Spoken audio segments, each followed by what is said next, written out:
That is all it took. It was just a little bit of muting.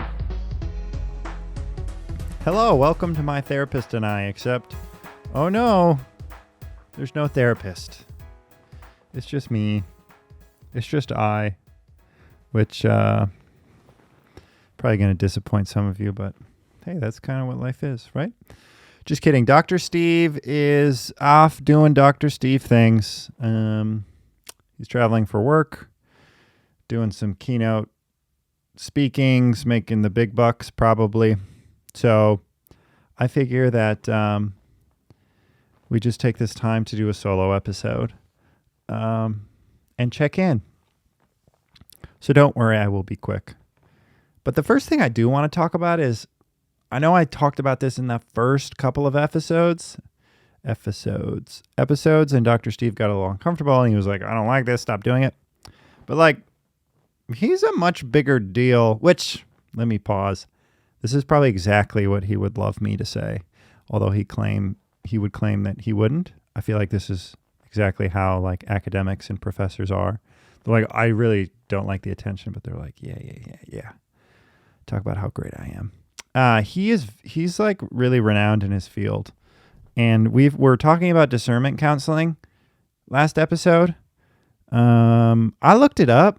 I'm pretty sure he developed it. It wasn't just him, right? Dr. Steve, you can correct me. I know you're not here, but I feel like you would correct me. But I'm pretty sure it was you and William Doherty. William Doherty being, maybe he was like the head honcho, but he was there. So he started this whole approach, or he developed discernment counseling, which that's pretty cool. So it's my understanding he goes and he talks about that. And anytime he does a keynote, he was telling me, he was talking to the U.S. Navy? Like he travels and talks about relationship counseling, discernment counseling across the world and blah, blah, blah.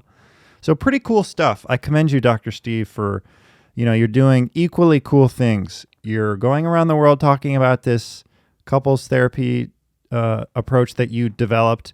You're also on a podcast, a really cool podcast. So yeah, equally cool things. While he's out, let's check in with Alex. Yeah, things are going fine. I've been really, the last couple of weeks were like a whirlwind, a lot of busyness, but I have been talking to a few people about the podcast, and they've sort of been asking questions. If I had been smart, I would have done a little like anonymous Q&A thing where you could submit your questions anonymously. But, sometimes I'm stupid. Sometimes I'm dumb. Sometimes I forget to do stuff.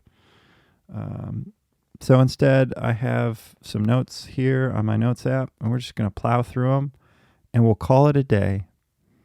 I also was thinking about seasons. Not like nature, but podcasts. I don't know if podcasts are supposed to have seasons. We're still in season 1. Anchor, which is what I use to like publish podcasts, keeps asking me what season it is. If anyone has any suggestions as to whether or not this should have seasons, otherwise this is just gonna be one long season.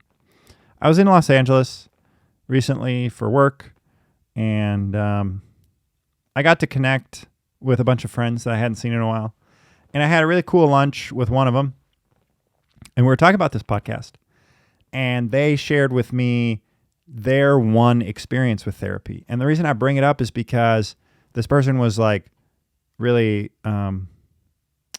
honest and humorous about it. And they were like, I showed up, I sat down, and by the time the therapist said, so what brings you here? They didn't even finish the sentence. I just started crying, and I cried for an hour straight. And this person told me this right now. We're both laughing because they have a great sense of humor, and there's nothing wrong with that. That's super natural. That's what I told him. I was like, clearly that's your body's way of saying, hey, I really needed this. Like I had so much in here. It just had to come out.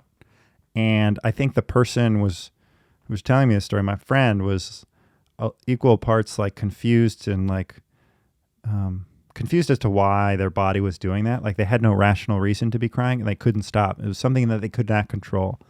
And I think that is pretty representative of what I've experienced with my like mental health journey, is that my mind and my emotions and my body do things. Sometimes they're like, I'm so sick of you, Alex, ignoring us. That's how I look at what stress is. A couple episodes I talked about how, these are much more minor situations, but my body will let me know, like, hey, you can't keep doing this. Like, I'm going to start making you stressed out. I'm going to keep you from sleeping. I'm going to keep you from eating. You're going to start losing weight. So you're going to have to listen to me eventually, which is kind of an interesting way of thinking about it. It's like, it's your body or your mind or your soul's way of trying to get your attention. So my friend and I, we talked about all this stuff, and it sort of got me thinking back to why I started this podcast. And it's just a message that I want to keep articulating to all of you listeners, to everyone listening. And that is, it's twofold. The first of which is, I think I'm really aware that what I talk about and what I deal with on this podcast and like quote unquote my problems, vastly different from everyone else's. And I really hope that the takeaway from that isn't comparative, like, oh, my problems are a lot different than Alex's, therefore maybe this doesn't apply. Rather that, any problem is worth going to therapy over or talking to someone about, is my personal opinion. And what I want to do with this podcast is present therapy in a way that doesn't seem so intimidating. Okay, I remember my train of thought. I was just stalling for the last 2 minutes because I couldn't remember my point. When my friend and I were having lunch, my friend said, I can't go back to therapy because the one time I went, it was just so intense. I can't put myself through that again. And I was like, no, I hear you. That would have been intense. That sounded super intense. I think back to what Dr. Steve told me, which is he used the term module. The average person sees a therapist one time. They go once. That's it. Probably for that same reason. It can be really, really, really, really, really intense. And my goal for this podcast is to show that therapy, while it can be intense, it can be whatever you want it to be. Doesn't have to be intense. That doesn't mean you ignore whatever problems are going on, but I truly believe that therapy can be beneficial to everyone. And I'd like to try and portray it in a way that maybe is more like a process of baby steps, getting to know someone, sharing about your day-to-day, what you think, what you feel, because I think that's a really easy way of kind of wading into the waters, but also it's really helpful. It's super beneficial, I find. I know a lot of people in my life who on the surface, they look like they're living life. They got a great job. They got a family. They look quote unquote happy. But I also know that, they have things that they feel like they can't talk to anyone about. And I think that's at the core of what I want this podcast to be about, is I feel like every human being knows what it's like to have to feel like there's something they can't talk about. I feel like we all carry one thing or two things or three things where we're like, I can't talk to people about this because they're going to think I'm weird and I have this image. So for me, therapy has always been that realm where I can share those things. And yes, a lot of the times they're not heavy. They're silly, or, they're silly, stupid little Alex problems. And that's okay. I'm totally fine with those judgments and stuff. And I don't want this ever to be comparative.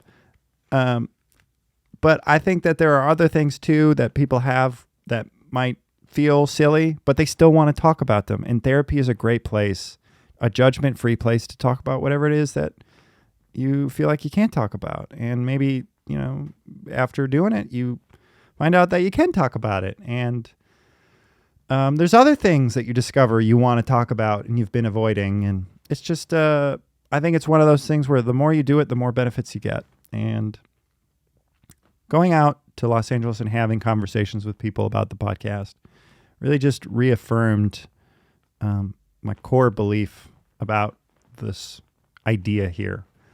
And that is talking about stuff with someone talking about stuff that's important to you, regardless of how other people might perceive it. It's beneficial. It's good to share your humanity with others, to borrow a phrase from Dr. Steve. And so that's what I hope everyone listening takes away from this. Although a lot of you, from what I understand, are already addressing, pretty big stuff, and kudos to you. In addition to that, if you're listening, you've always wondered what it is like to see a therapist and you don't want to cry for an hour straight. Like, it's okay. Either is okay. If you cry for an hour straight, just look at that as therapeutic.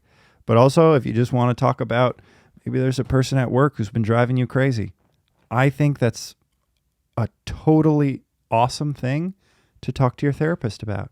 You want to know why?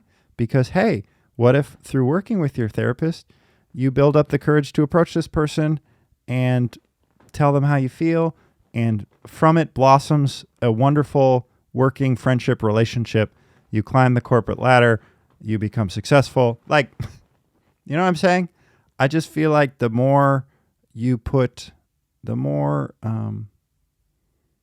attention you give your thoughts and feelings, and the more you put yourself, your authentic self is something I talk about with George a lot, out into the world, the better the world is. And I think therapy is a great way of feeling comfortable with your authentic self.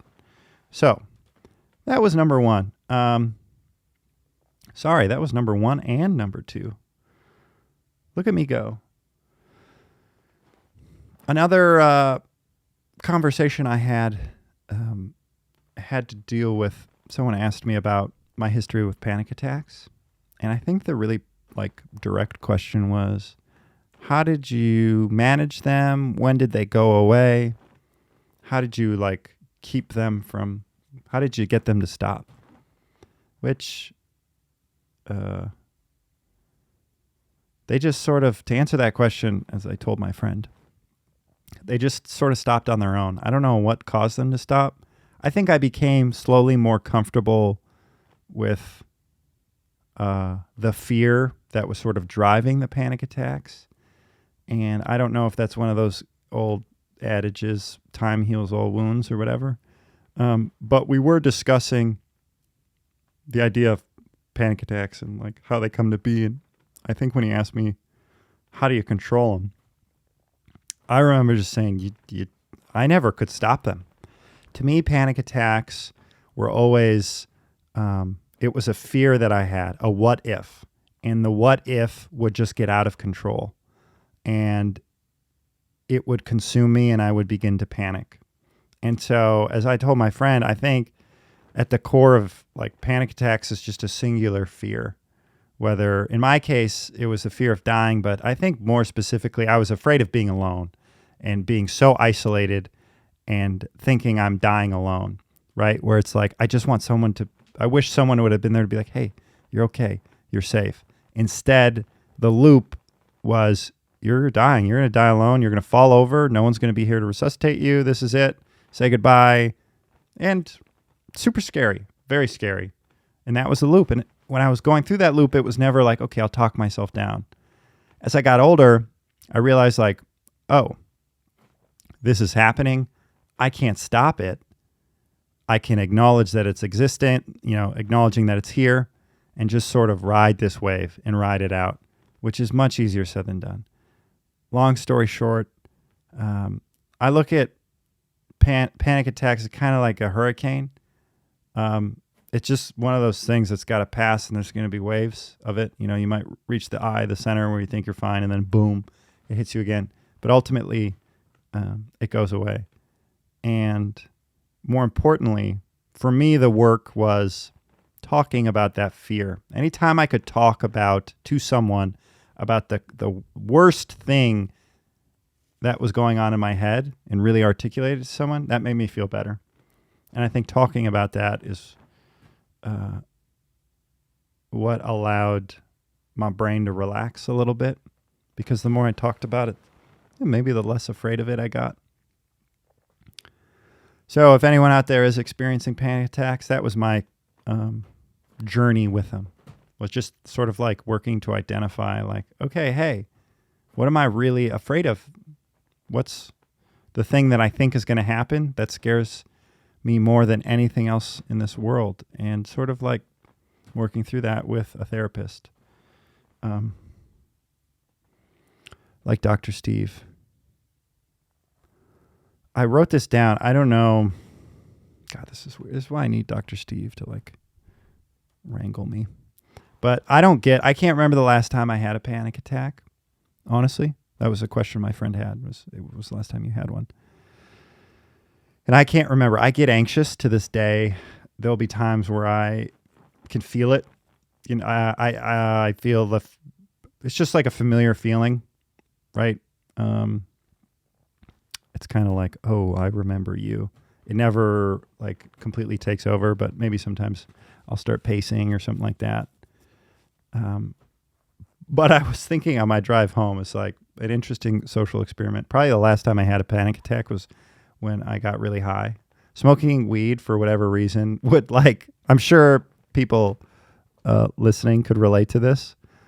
Like we talked about this on the podcast, tripping balls, man.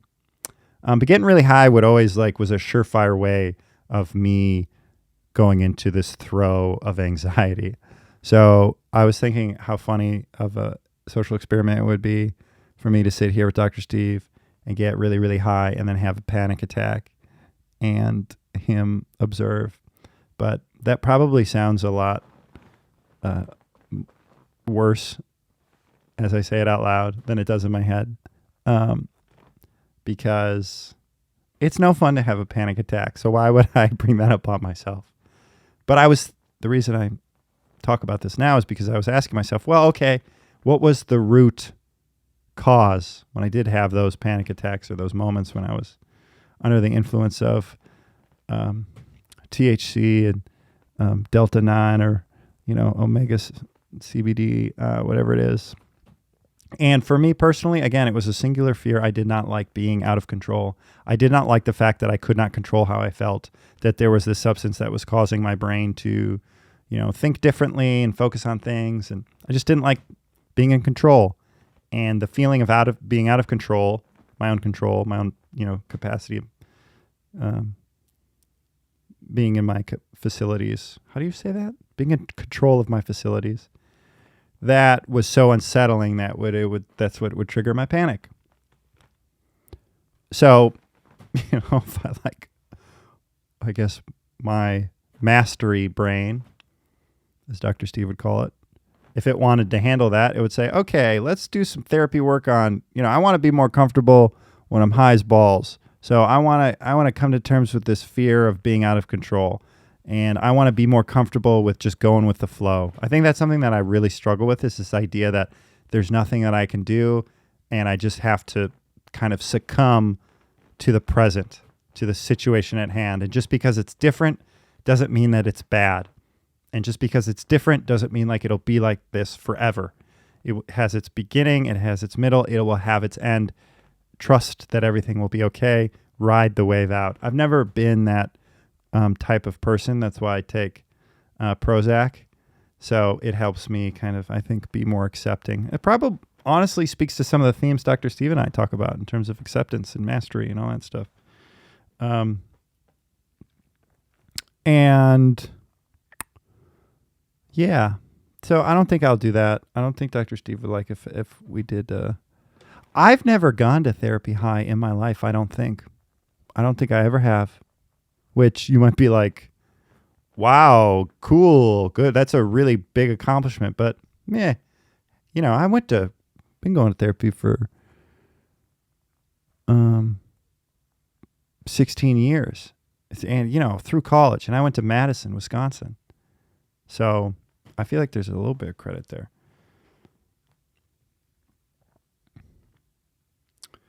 I had another EMDR session, which was, it's just intake at this point. They have to get to know you. My EMDR lady wants to get to know me before she gives me the buzzies. But we were talking, focusing a lot on my childhood upbringing. She asked a lot of questions about my parents. And I find that aspect of therapy to be inevitably kind of funny, which is that long-standing stereotype that a therapist, you show up, say, hey, here are my problems, and they go, oh, yep, blame your parents. Okay, where's my $200? And Dr. Steve, I think, kind of agrees. And he's really easy on my parents, which, that's why they love him. They love Dr. Steve because he's like, oh, it's not always the parents, Alex, which I agree. But also, like, we learn it from somewhere. It's not always the TV and the video games and the music. So my EMDR lady said something interesting, which was, she was like, hey, as we go through this work, a side effect that some people, she asked me if I was close with my family. I said, yeah, I'm very close with them. She's like, just so you know, and just so you don't get caught off guard by this, there's a possibility that you might want to feel like distancing yourself from your family after doing a few of these as thoughts and memories kick up. I thought that was very, very interesting. That warning. And I get what she's saying. And I also get what Dr. Steve was saying, which is, it's not always your parents' fault. I think both of those things are true. I think it's sometimes, you learn things from your parents or you pick up some of their problems. And then other times too, it's on you to sort of have conversations about them with things that bother you. The reason I bring this up is because I had a great conversation with my dad, and he was in the airport, and he gets really, really anxious when he travels. Don't know why. It's always been that way. I mean, it's kind of like one of those things where it's like if everything has to be in exact order, the itinerary can't be a minute off. The second you're a minute late, it throws everything off. He just kind of slowly will lose it. But anyway, he's telling me he had like a meltdown at the TSA line because he thought he couldn't find his luggage. He thought someone had stolen his luggage. And so he called like the TSA people. He's like, someone stole my luggage. Oh my God, oh my God, oh my God, oh my God, oh my God. He had just left it on the security conveyor belt. Just forgot that he had left it there. He thought he had brought it with him. Nope. It was just chilling there. And as he was telling me this story, I started to get anxious. That's why I'm talking about it. And while working with my EMDR lady, I think it's really tough to be around people who are so anxious all of the time because you just sort of sponge it up. And I think that's one thing that I've struggled with is just being around. I was around a lot of anxiety. And it wasn't just like, oh, where's my bag? It would be, something like, get the security. Somebody stole my bag. And, everyone would be looking around like, oh my God, is there, what's wrong? Like, oh, something's wrong. Like, nope, just the bags are right there. They were there the whole time. So I think like that constant, it just left you being like, you were always ready for something really emotionally intense to happen. You just were always on guard because at any given moment, there could just be this huge swing in emotion from 0 to like, not even 100, 0 to 1,000 miles an hour. At any given point, you had to be ready. It's like sitting on those roller coasters where it's like, okay, we're chilling. Oh my God, we're going 100 miles an hour. That's sort of what it was like as a kid. And I think with years and years and years of that, you just sort of are like constantly looking for stability and like stable ground. And I'm curious to see how my EMDR work picks up on that or what we go through and, yada, yada, yada. And I told my dad, I was like, you should get a prescription for when you travel. Just some benzos or something. And he was like, what? No, I do not like this. Which is a shame because I think they would really help him. I wish he could just experience like just chillness, like tranquility I wish he could have a week where he didn't have a single worry. Just so he could experience that and have something to compare it to. because I have a pretty good feeling every day of his life has just been anxiety, which is a lot to deal with.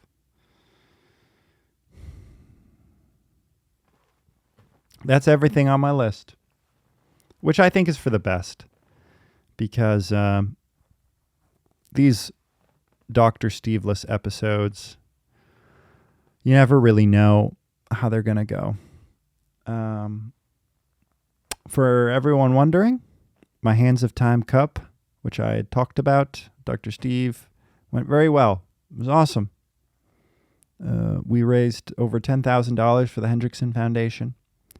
The Hendrickson Foundation provides financial support to hockey programs for people who want to play that have disabilities, whether physical or sort of like emotional trauma. They work with veterans hockey programs, players suffering from PTSD. They support blind hockey, special hockey, sled hockey. So we raised $10,000 for them, and we played at a rink, and I think like 400 people showed up. And I had someone sing the national anthem. We had a celebrity puck drop. It was awesome. It was really cool. But I'm exhausted. And, yeah.